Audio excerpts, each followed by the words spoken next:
మన చేతిలో ఉండే స్మార్ట్ఫోన్లు స్క్రీన్ల వెనుక ఒక పెద్ద స్ట్రెస్ దాగి ఉంది కదా.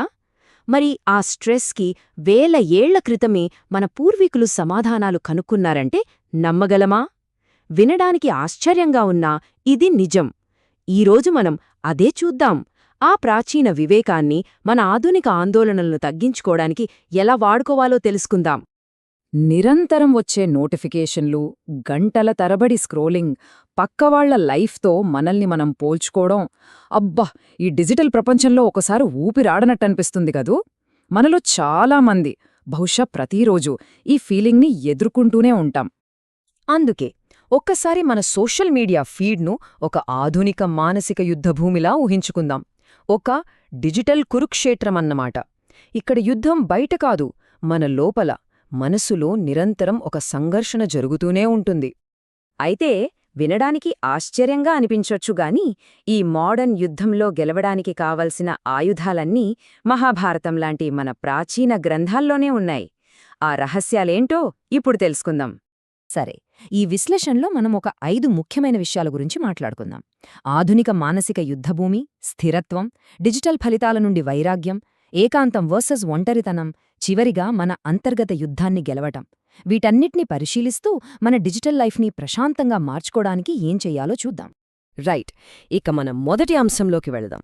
స్థిరత్వం అంటే ఈ డిజిటల్ గందరగోళంలో మనల్ని మనం కాపాడుకోవడానికి ఇది ఒక పవర్ఫుల్ షీల్డ్లా ఎలా పనిచేస్తుందో చూద్దాం.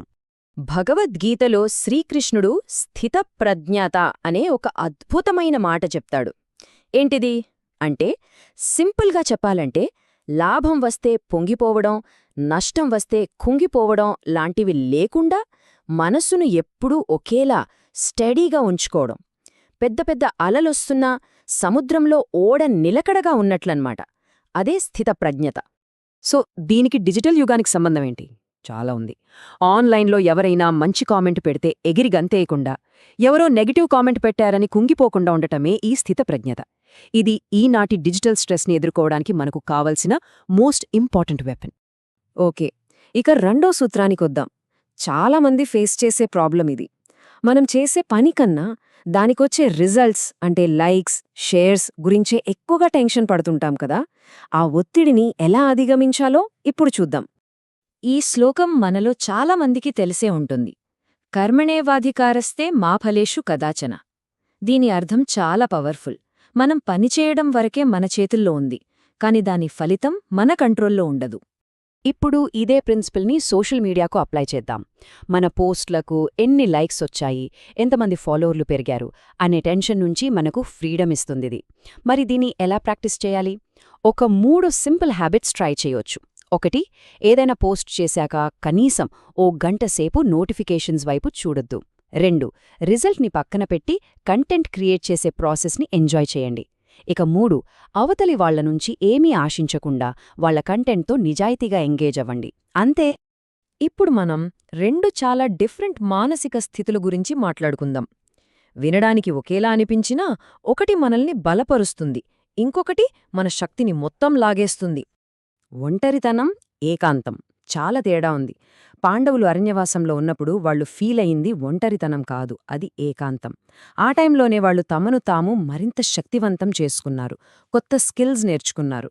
కాని ఇప్పుడు మన పరిస్థితి చూడండి. ఆన్లైన్లో 100 మంది ఫ్రెండ్స్ ఉన్నా లోపలేదో తెలియని ఒంటరితనం. సో ఏకాంతమంటే మనతో మనం టైం స్పెండ్ చేయడం, మనల్ని మనం బలోపేతం చేసుకోవడం. అదొక గొప్ప అవకాశం. సరే, ఇప్పుడు మన ఫోకస్ అంతా డిజిటల్ ఒత్తిడ్ల వల్ల మన లోపల జరిగే అంతర్గత సంఘర్షణల వైపు పెడదాం. ఇది కూడా ఒక యుద్ధం లాంటిదే, మన ఇన్నర్ కురుక్షేత్రమన్నమాట. కురుక్షేత్రంలో అర్జునుడు తన సొంత వాళ్లతోనే యుద్ధం చేయాల్సొచ్చినప్పుడు ఏం చేయాలో తెలియక కన్ఫ్యూజ్ అయిపోయాడు కదా. మన పరిస్థితి కూడా అంతే. కొన్నిసార్లు సరైన డిసిజన్ ఏంటో తెలియక చాలా ఇబ్బంది పడతాం. అర్జునుడి క్యారెక్టర్ మన లోపల జరిగే ఈ పోరాటాలకు ఒక సింబల్. మరి ఈ లోపలి యుద్ధంలో మన అసలు శత్రువు ఎవరు? అది కంపారిజన్ కల్చర్, ఇతరులతో పోల్చుకోవడం. దీనివల్ల దుర్యోధనుడిలో ఉన్నట్టు అసూయ, మనమీద మనకే డౌట్ ఇలాంటివి మొదలవుతాయి. మరి గైడెవరు? మన అంతరాత్మ, మన లోపలి కృష్ణుడనమాట. ఆ గొంతు విని ఎమోషన్స్ని కాస్త పక్కన పెట్టి మన డ్యూటీ ఏంటో దానిమీద ఫోకస్ పెట్టగలగాలి. అంటే జీవితంలో గొడవలు, సంఘర్షణలు అస్సలు ఉండకూడదనే కాదు, అది సాధ్యం కూడా కాదు.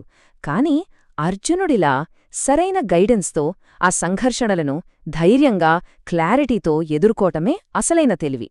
సో మనం ఇప్పటిదాకా మాట్లాడుకున్నది కేవలం పాత కథలు కాదు, ఇది ఒక రకంగా ఏన్షియంట్ మైండ్ఫుల్నెస్ ట్రైనింగ్.